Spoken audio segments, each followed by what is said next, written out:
Meus amados irmãos, no sermão do domingo anterior, vimos um homem impressionado com poder, um homem atrás de poder. Simão queria comprar o poder de coordenar o Espírito Santo de Deus. E no sermão de hoje nós vemos um homem impactado pelo Evangelho. Nós vemos um homem transformado pelo poder do Evangelho. Lucas não faz esse registro aqui, em Atos, de forma aleatória. Lucas está fazendo um contraste entre Simão e o eunuco. Um queria poder e glória, e o outro já tinha poder e glória, que, não esqueça, era um alto oficial do reino de Candace, que agora está situada originalmente ali no Sudão, nos dias de hoje, ali no Sudão, em cima um pouco da Etiópia, ao sul do Egito. Esse homem já tinha poder, já tinha reconhecimento, e ele sai de lá impactado pelo poder do Evangelho. Então Lucas faz isso de propósito. Lucas apresenta um outro homem. Simão estava no centro da cidade, o eunuco estava onde? No deserto. Simão queria controlar o Espírito Santo e o eunuco quer entender as Escrituras. Simão oferece dinheiro, o eunuco recebe graça. Simão termina em advertência e o eunuco termina em alegria. Esse contraste existente, é sobre isso que nós vamos falar nessa manhã, de quanto nós podemos conviver com conversões falsas, que foi o tema da pregação do domingo passado, mas como, graças a Deus, existem conversões verdadeiras no meio do povo de Deus. Louvado seja o Senhor por isso. Nem só de conversões falsas vive a igreja, mas de pessoas genuinamente impactadas pelo poder do Evangelho. E louvado seja o Senhor por isso. E é isso que nós vamos tratar nessa manhã. Domingo, conversões falsas. Hoje, conversão verdadeira. Há realmente mudança. Há realmente encontro com o Evangelho. Há pessoas que estão sendo modificadas pela ação do Evangelho. Não são duas histórias apenas que são colocadas em contraste, mas duas histórias que propõem para nós reflexão. E a partir daqui, a alegria de entender que existe conversão verdadeira, e louvado seja o Senhor por isso. Lucas coloca isso em contraste, porque existem duas respostas possíveis ao Evangelho. Uma resposta falsa, de apenas falso pertencimento, de estar aqui, de conviver aqui, de modo apenas social, apenas um clube. Mas existem também conversões verdadeiras, que mostram que as pessoas foram modificadas, que elas temem ao Senhor, elas querem mudança, elas preferem outro tipo de vida depois que elas se encontram com o Senhor Jesus. Então, a estrutura natural desse texto que nós vamos ver, em 4 passos, na manhã de hoje, primeiro, a soberania conduz à conversão. Segundo, um coração humilde. Terceiro, o evangelho de Cristo é pregado. E quarto, a obediência e a alegria fluem da fé verdadeira. Então, hoje nós vamos trabalhar as características de uma conversão verdadeira. O que realmente acontece quando alguém, de fato, é transformado pelo poder do evangelho. Quais são as características? O que é que realmente acontece nesse momento? Então, deixe sua Bíblia aberta, suas anotações, anotem aí, e também nós temos a sequência dos slides que vai sendo passada à medida que a gente vai expondo com vocês. Então, a primeira coisa que a gente vê, a primeira característica de uma conversão verdadeira é que quem conduz esse processo é Deus. É a soberania de Deus que conduz à conversão. Veja os versos 26 a 29 que está aí na sua Bíblia. Um anjo do Senhor, veja, não foi Filipe, foi um anjo do Senhor. Vá ouvindo e prestando atenção. Um anjo do Senhor falou a Filipe, dizendo: dispõe-te e vai para o lado sul, no caminho que desce de Jerusalém a Gaza. Este se acha deserto. Ele se levantou e foi. Quem foi que impulsionou Filipe aí? O anjo do Senhor. Foi Filipe que resolveu, de um nada, sair de Samaria e ir até o deserto lá no sul de Gaza. Você sabe mais ou menos quanto dista de onde Filipe estava para onde ele se encontrou com o eunuco? Aproximadamente 80 quilômetros. Isso dá uma caminhada de 2 dias a 3 dias. Se ele fosse todo a pé, talvez pegou uma carona, não importa, mas o que importa é que ele estava no norte e o Espírito diz, você agora vai lá para o sul e longe. Vai ter que passar por toda Jerusalém, chegar na faixa de Gaza, e ali você, no deserto, vai encontrar uma pessoa.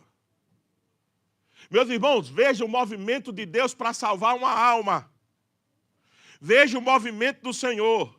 Tira Filipe do norte, lá de Samaria, norte de Jerusalém. Faz ele atravessar toda Jerusalém e manda ele para o sul, na faixa de Gaza, no deserto. Para salvar quem? Uma multidão. Uma pessoa, um homem. É isso que Deus faz. Isso tem que nos ensinar. Primeiro, que a soberania que conduz o processo da nossa vida. Veja, o que está acontecendo aqui é algo extraordinário. Um anjo aparece e manda Filipe ir. Não é a aparição do anjo que está sendo em destaque. Impressionante como Lucas registra isto. Ele não dá ênfase se o anjo falou de forma direta com Filipe, se teve uma visão, não tem visão aqui. Se foi falado no ouvido, se foi mostrado em sonho, não há descrição nenhuma de como essa fala.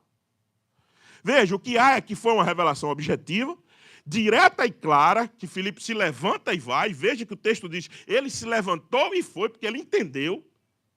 Não tinha falha na comunicação, suficientemente para a obediência, e o foco de Lucas não é o meio, não é o anjo, é a obediência de fazer a vontade do Senhor. Por quê? Porque a soberania, Deus, conduz as nossas conversões. Lucas não quer que a atenção fique no anjo, como a gente vê nos dias de hoje. Ah, tem um anjo voando aqui, tem uma visão acolá, eu estou vendo coisas, eu vi isso, vi aquilo outro. Hoje o destaque muito é para o espetáculo da fé. Não, Lucas está concentrado. Não importa o que o anjo disse, como ele apareceu ou não, até porque isso é um período fundacional. Isso é um período de instituição da igreja. Eu tenho batido isso aqui no livro de Atos. A ideia é que esse é um período extraordinário, não é ordinário. O ordinário é o que a gente vive hoje. Aquele era um momento extraordinário. E como momento extraordinário, coisas extraordinárias aconteciam para impulsionar a igreja. Não era para encher os homens de poder. Veja, Filipe em nenhum momento quer o poder de Simão. Filipe é apenas um evangelista. Está cumprindo evangelismo em Samaria. E agora o anjo diz, vai embora, desça, vai fazer a vontade do Senhor. Aqui vemos o mesmo Espírito que agiu em Samaria, agora conduzindo a missão de forma pessoal e específica para o deserto, sem nenhuma lógica missionária. Nenhuma agência missionária faz um missionário se deslocar a 130 quilômetros para ganhar uma alma. Qual é essa agência missionária que faz isso hoje? Isso é contra a lógica, é contraproducente. Há recursos envolvidos, há pessoas, há energia, há pessoas sendo gastas. Filipe se deslocou esse tanto de distância para salvar uma alma. Isso é antilógico. Mas é para mostrar para mim e para você que quem conduz o processo de salvação, de conversão das nossas vidas, é o Senhor nosso Deus. Filipe estava em Samaria, a principal cidade da região de Samaria, e agora vai lá para o deserto. Filipe percorreu quase 80 quilômetros a pé, possivelmente em 2 ou 3 dias de viagem. E qual é a grande lição aqui? Simão tentou manipular o Espírito de Deus. Filipe é guiado pelo Espírito de Deus. Esse é o grande contraste. Simão tentava manipular o Espírito. Filipe se rende ao Espírito. Onde é para ir? O Filipe, você não vê Filipe dizendo assim, ô anjo, você entendeu o recado direito mesmo? É longe, meu amigo. É muito dispendioso. Filipe não diz isso. Você não vê o texto, Filipe argumentando com o anjo. É para ir para onde? Para lá, para baixo. É 2 dias, 3 dias de caminhada. Se levanta e vai, diferentemente de Simão, que queria manipular o poder do Espírito Santo de Deus. Então, meus amados irmãos, foi ou não foi assim com a minha e com a sua conversão? Pense como foi o processo de conversão. Tem a chance hoje de refletir como foi o seu processo de conversão. Você estava onde quando Deus lhe alcançou? Quem foi que Deus usou? De quanto foram as pessoas que Deus usou e que você muitas vezes menosprezou essa pessoa?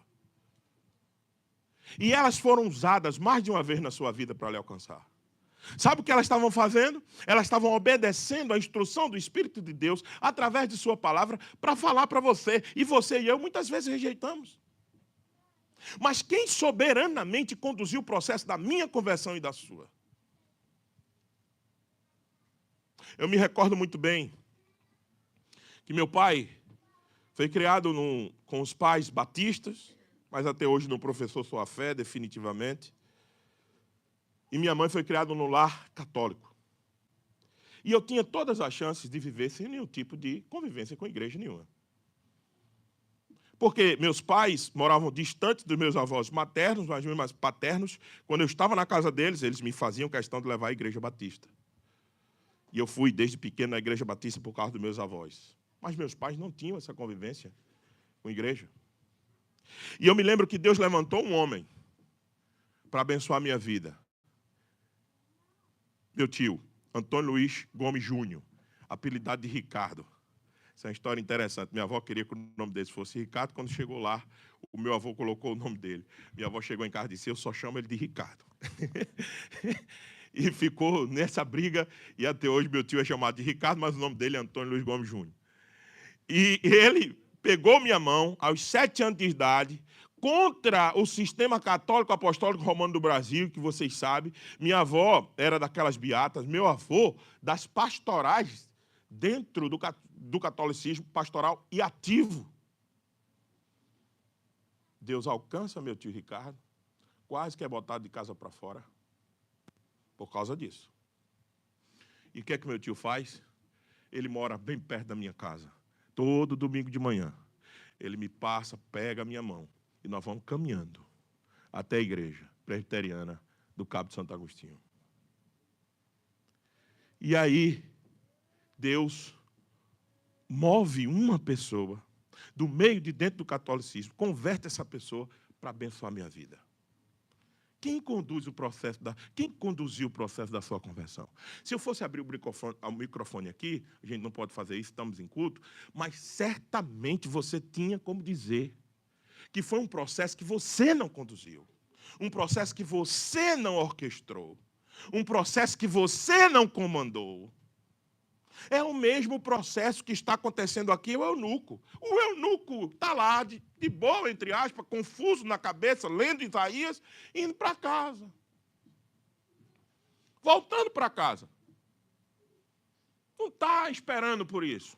Não está esperando que Filipe se coloque lá. Essa é a forma gloriosa, graciosa, que o Senhor faz para alcançar nossas vidas, meus irmãos. E qual é a primeira aplicação? E quais são as aplicações desse ponto? Primeiro, seja muito grato a Deus pela vida que você recebeu em Cristo Jesus. Não deixe absolutamente que nenhum leves e momentâneos sofrimentos dessa vida faça você perder o brilho da grande conversão que Deus fez em você. A gente está olhando para o lado errado. A gente só olha para aquilo que a gente falta, os problemas que estão ao nosso redor, e a gente esquece de olhar a forma gloriosa, graciosa, que Deus mexeu com vidas, com pessoas, para me alcançar, para te alcançar. Seja grato, agradeça.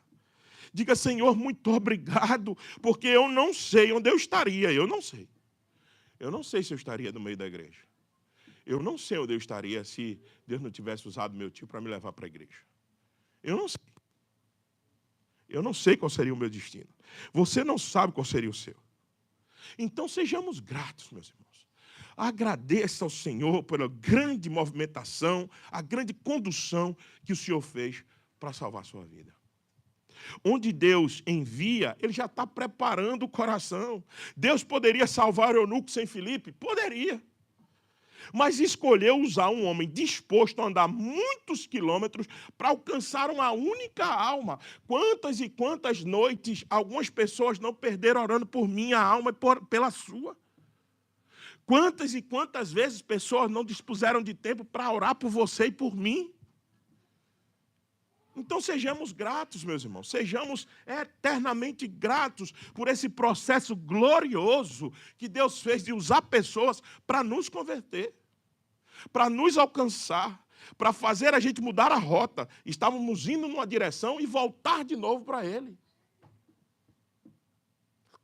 Lembre-se disso. E sejamos eternamente gratos. Segunda lição, segunda característica que está igualmente no texto, é que, primeiro, Deus soberanamente conduz o processo da nossa salvação, mas, segundo, toda conversão produz um coração humilde. Toda conversão produz um coração humilde. Veja o que está nos versos 30 ao 34 da sua Bíblia.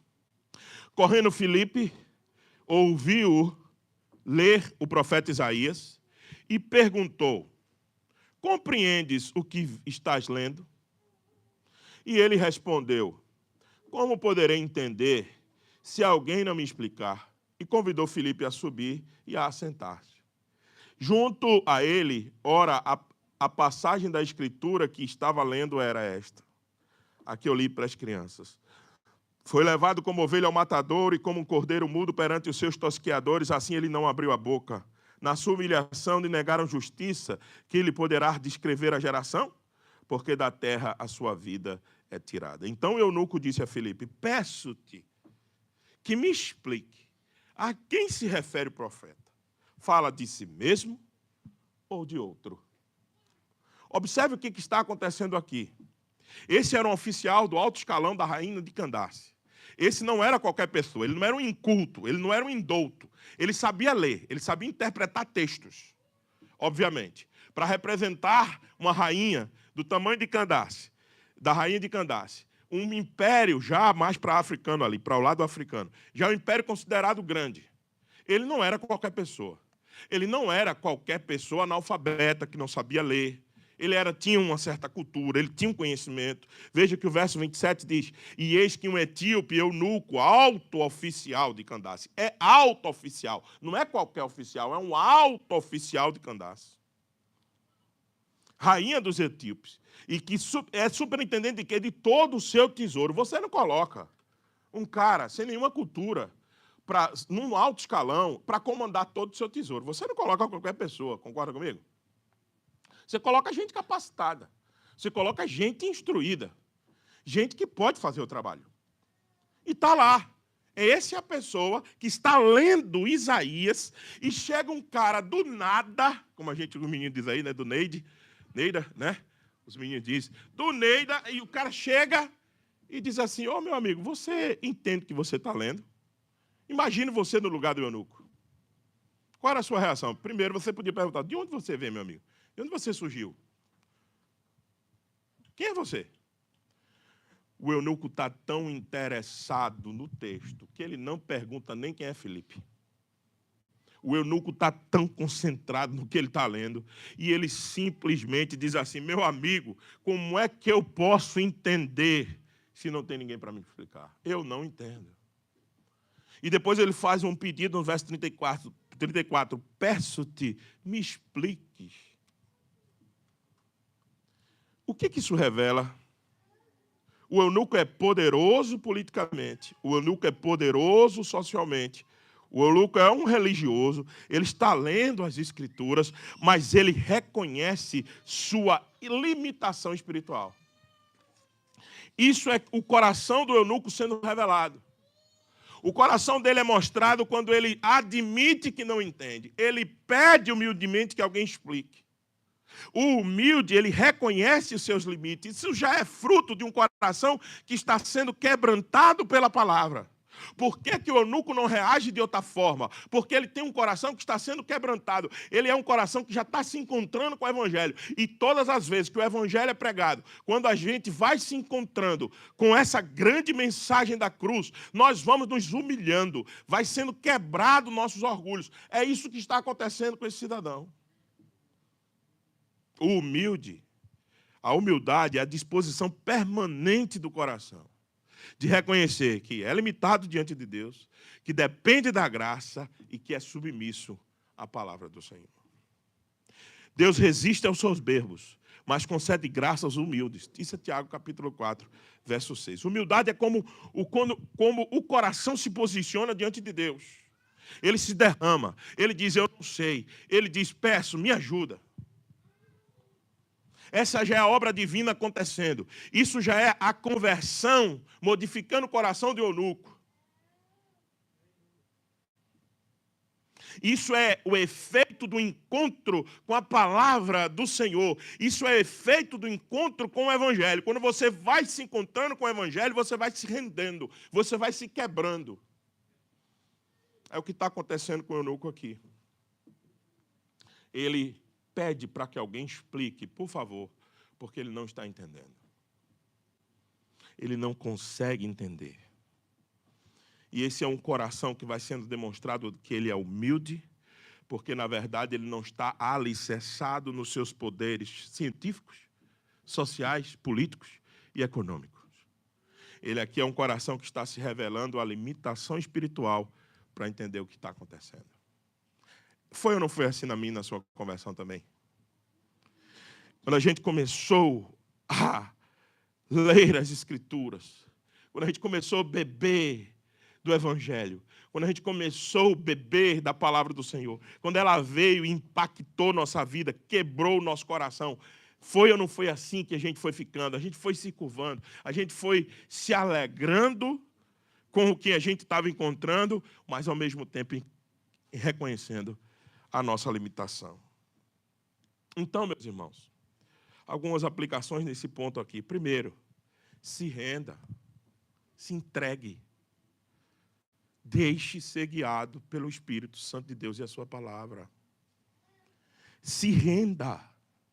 Deus resiste aos soberbos, mas concede graça aos humildes.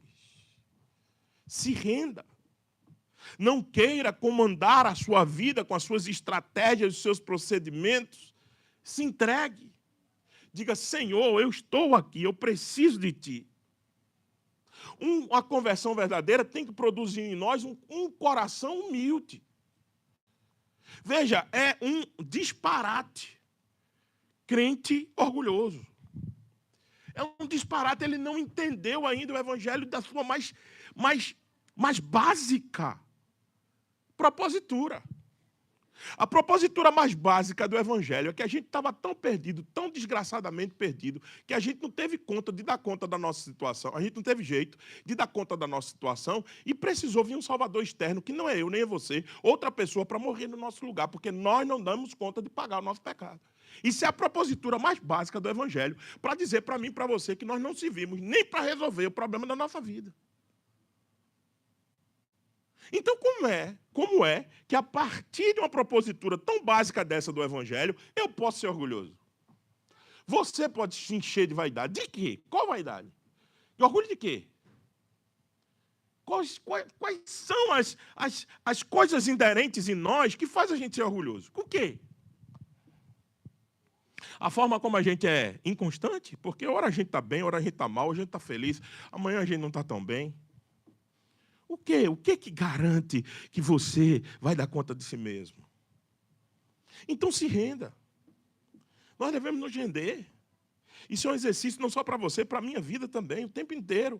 Sou confrontado diretamente com o desejo de manipular a minha vida, de controlar os efeitos, retardar os efeitos. A gente calcula os gastos, os limites. E todas essas coisas não passam de efemeridade. Quando Deus quer, Ele em um instante muda tudo. Ele resolve ou Ele não resolve, Porque Ele tem propósito em cada ato que Ele faz na nossa vida. Não adianta. Nós temos que nos render. Eu tenho dito para alguns irmãos, se quebrante. Nós não podemos produzir quebrantamento. Quebrantamento é algo que vem da parte do Senhor e dá um impacto no nosso coração. Mas nós podemos deixar o efeito do quebrantamento em nós. Porque lembrando de que Deus resiste aos soberbos e concede graça aos humildes. Terceiro aspecto, terceira característica de uma conversão verdadeira. Primeiro, ela é um processo conduzido pela soberania. Segundo, é um processo que produz um coração humilde. Terceiro, o evangelho de Cristo é o centro da conversão. Veja, não há conversão verdadeira se o evangelho não está sendo pregado. Por isso que todo domingo a gente faz questão de voltar à cruz de Cristo para que haja conversão no nosso meio. Observe se não é assim. Veja o verso 35 ao 38 da sua Bíblia. Então Filipe explicou. Explicou o quê? Começando por esta passagem das Escrituras, anunciou-lhe o quê? O que é que Filipe anuncia? Filipe trabalha sobre como anda a política atual do momento. Filipe está preocupado em anunciar ao eunuco como é que ele pode ser um melhor gestor das suas riquezas. Filipe está preocupado em como esse homem, auto-influenciador, do alto-oficial e grande influencer do reinado da grande rainha de Candace, como ele tinha que se comportar socialmente ou economicamente. Filipe não está nem aí para isso. Filipe não foi ali para aquilo. Filipe não foi discutir geopolítica, cosmovisão de mundo. Filipe foi discutir evangelho. Filipe foi falar de evangelho.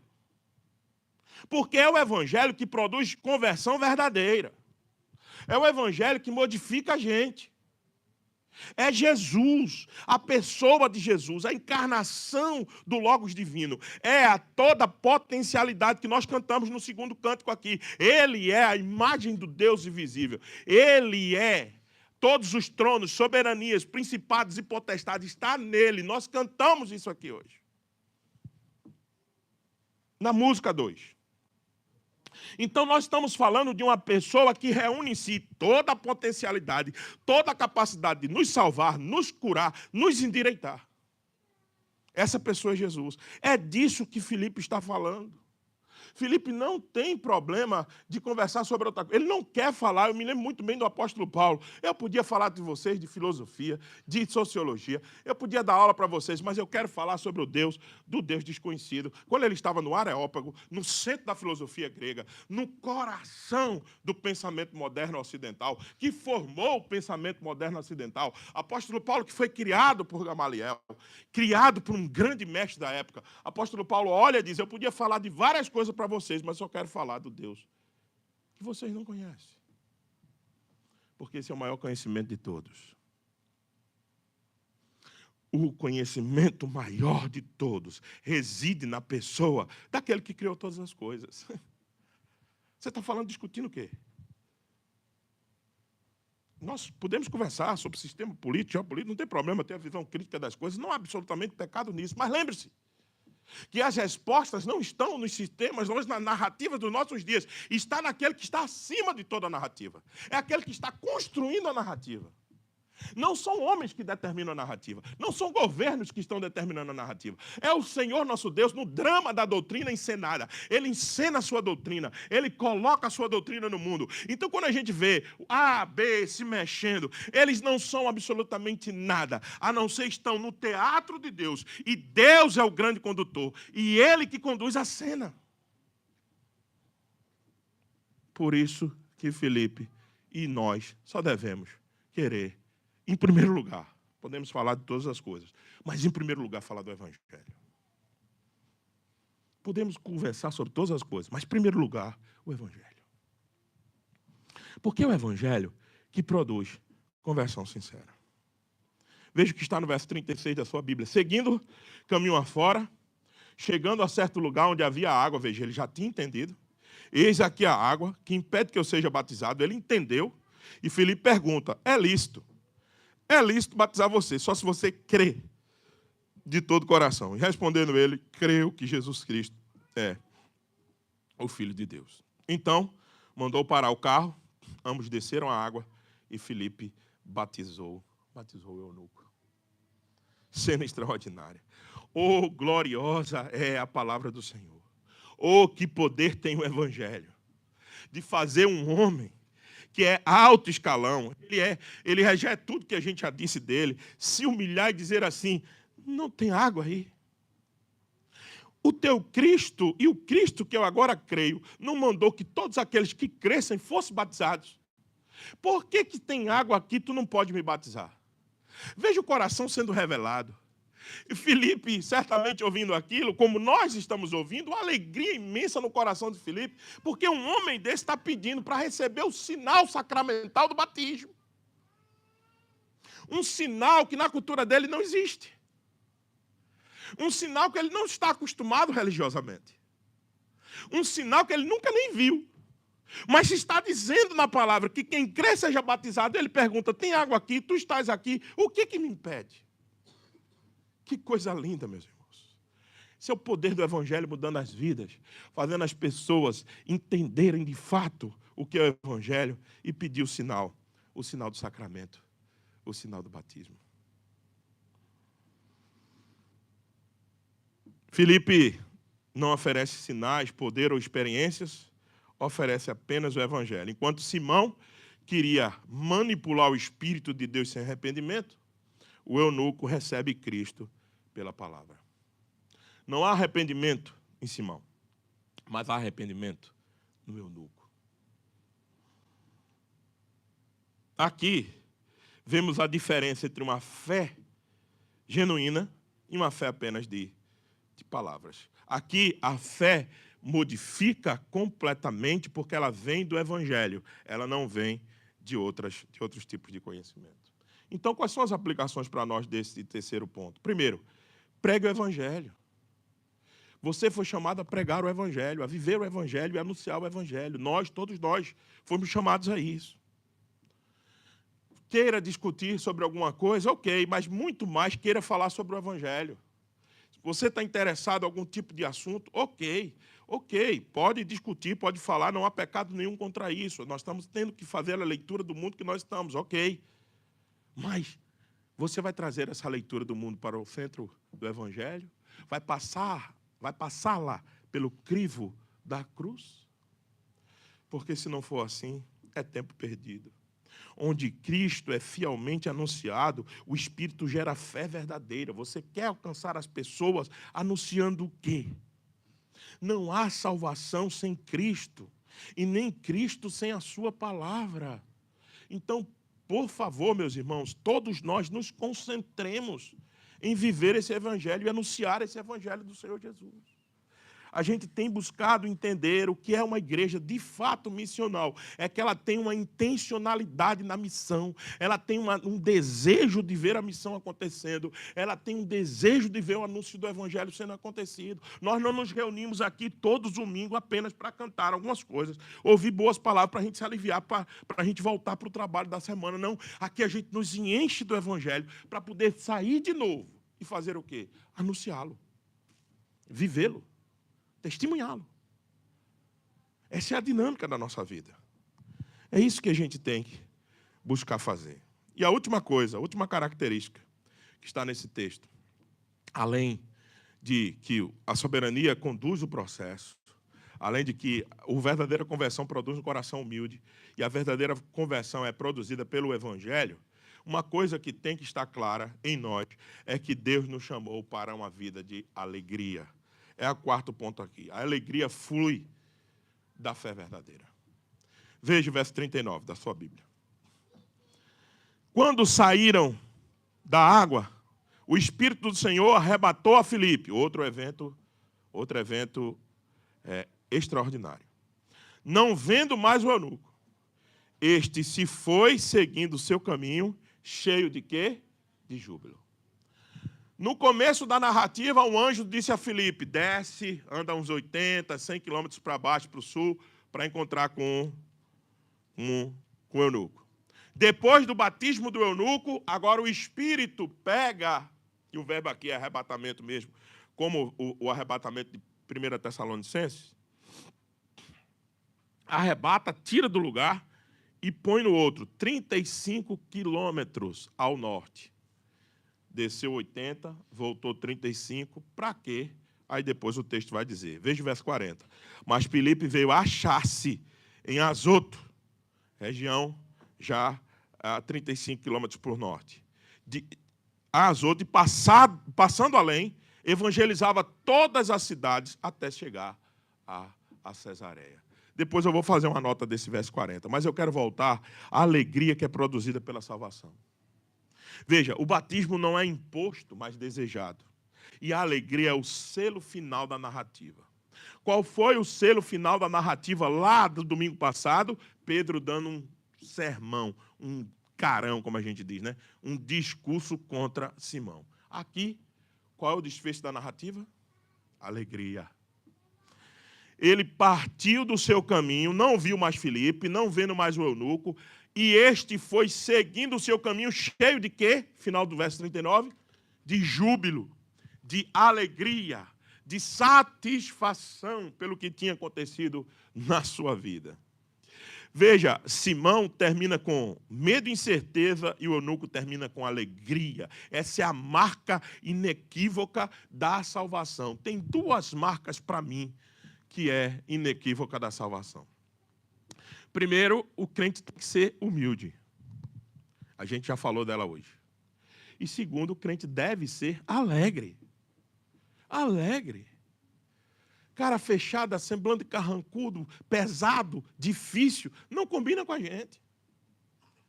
Veja, o que Cristo veio fazer foi tomar os meus fardos, o meu peso, a minha angústia e levar sobre ele. O que é que diz o texto de Isaías?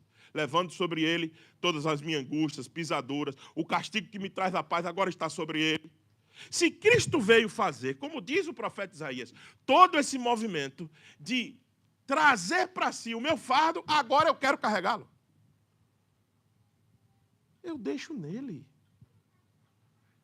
Tomo um fardo que é dele, que é leve, suave, diz o texto. O jugo dele que é leve. E agora eu sigo com o jugo dele. Não, você está querendo seguir com o seu jugo. Com as suas preocupações, com os seus fardos. Você é aquele tipo de gente que diz assim, Senhor, tome conta disto aqui. Mas ele pega na ponta de lá e você não solta a dedicar. Jogue lá, deixe lá. Se alivie lá, coloque tudo lá nos pés dele. Deixa tudo lá. Não queira você carregar um fardo que você não dá conta.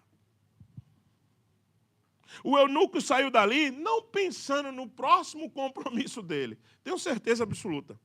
Não pensando no restante da longa viagem que ele teria. E era longe. De Israel até o Sudão, hoje oriental. Depois você dá uma olhadinha no mapa, veja quanto ele caminhou para chegar em casa, o eunuco. Era longe. E ele não está preocupado mais se a viagem é longa ou é perto.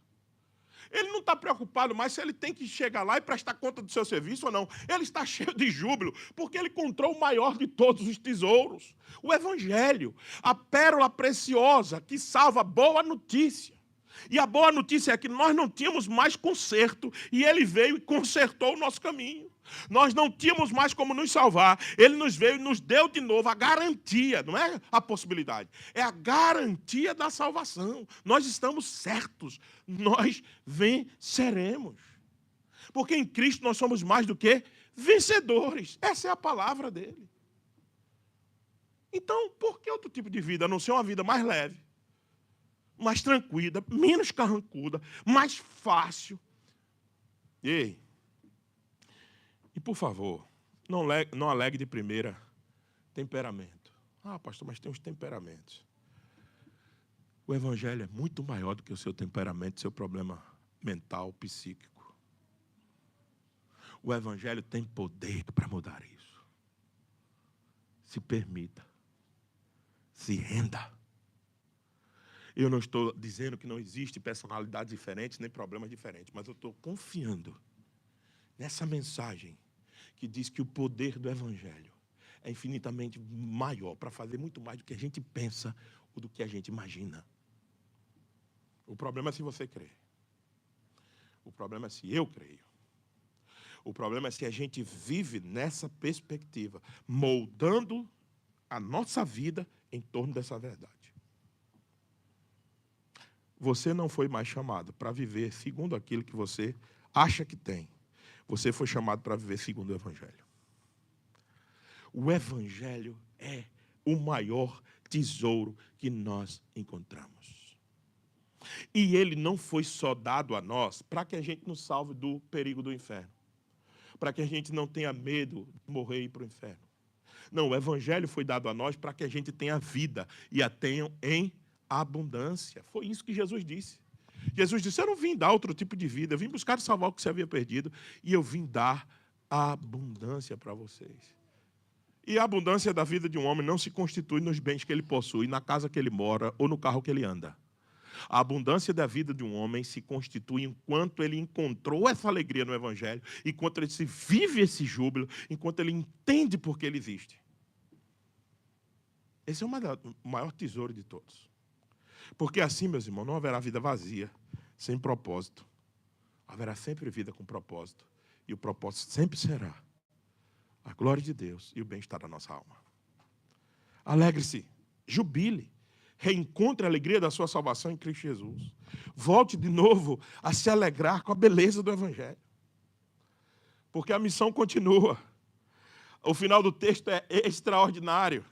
Veja o que está no verso 40. Mas Filipe veio achar-se em Azoto. Espera aí, calma, vamos celebrar. Tinha acontecido um grande episódio. O eunuco tinha se convertido num oficial de Candace. Sabe que esse oficial se transformou depois? Porque você acha que o Evangelho chegou na África também? Através de quem? Desse homem também. Não só dele, mas desse homem com certeza. Também. Ele foi lá, ele levou o que ele tinha recebido. Mas veja, o que é impactante é que a gente está diante de um fato que eu mesmo queria celebrar. Eu queria parar de dizer assim, não. Vamos arrumar alguma barraca e tomar uma Coca-Cola gelada aqui no meio desse deserto. Com gelo e limão para a gente celebrar, dar um brinde. Porque o que aconteceu aqui é um negócio extraordinário. Ei, a movimentação, a dinâmica do reino. Ok, um foi alcançado, esse um vai para um sul, era o destino que ele ia, e o outro volta para o norte. E continua o quê? A missão. A missão continua. Veja, o verso 40. Passando além, evangelizava todas as cidades até chegar a Cesareia. Que maravilha. A missão não para, a missão continua. Veja, é isso que ensina o texto, é isso que ensina a mensagem central de Atos. Cristo precisa constantemente ser anunciado. Cristo precisa constantemente ser proclamado e crido, para que vidas sejam modificadas. Aí você diz assim, mas pastor, quem sou eu para fazer isso? Quem sou eu para participar da missão? Você. Você é parte da missão. Você é muito importante para a missão. A missão não se dará sem você.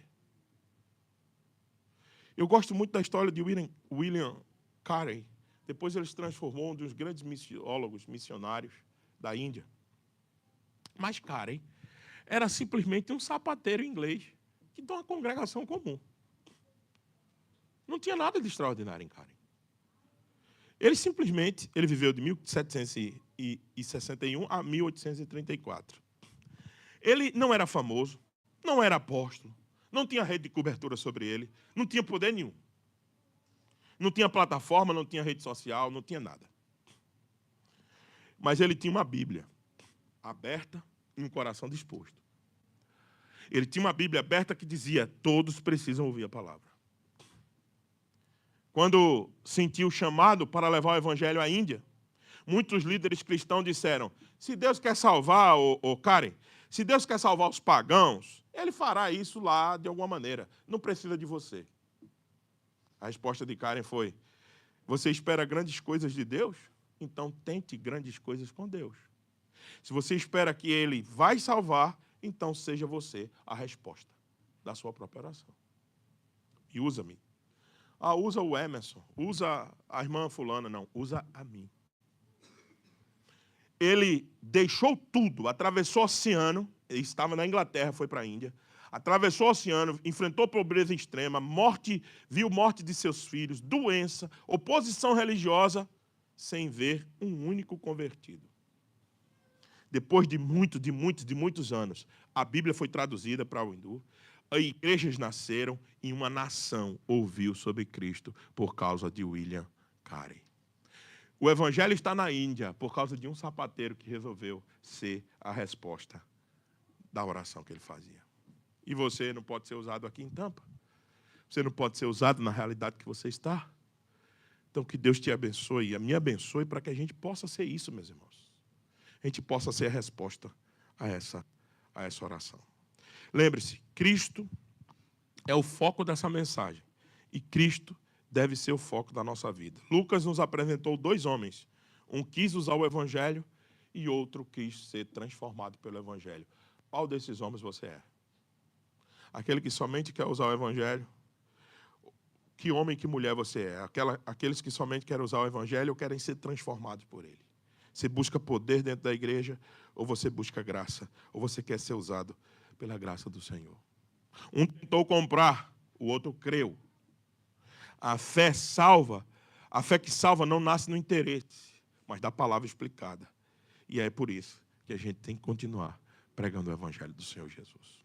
Que Deus nos ajude, que nos dê força, mesmo no meio das nossas dificuldades, das nossas lutas diárias e cotidianas. Que a gente lembre que a maior missão que nós estamos envolvidos não é a missão de salvar esse mundo de teorias políticas conspiratórias. É a missão de salvar esse mundo através do evangelho do Senhor Jesus. Que Deus nos ajude, que Deus nos abençoe. Vamos então ficar de pé, meus irmãos, e responder a palavra com a música que o Ministério Louvor preparou. Depois nós vamos orar.